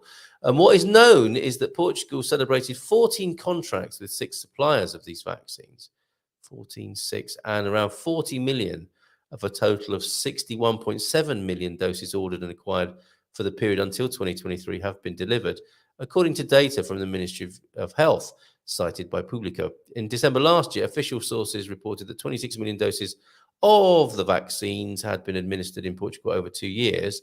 Added to this, Portugal has donated around 8.1 million vaccines and resold over 2.6 million. I wonder how they decide whether they're donating or reselling them, making a total of 10.7 million vaccines made available to reduce asymmetries.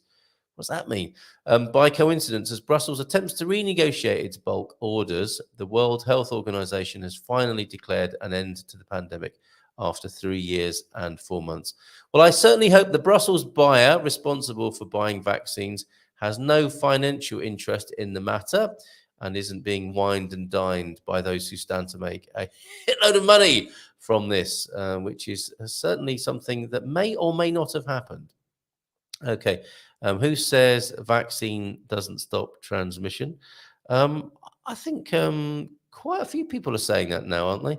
If the vaccine, sorry, that's not very scientific though, Darren, I understand that. If the vaccine didn't help, then why did the cases fall after rollout? Oh, it's going to look like I want to avoid answering that, but I think there are many theories, are there not?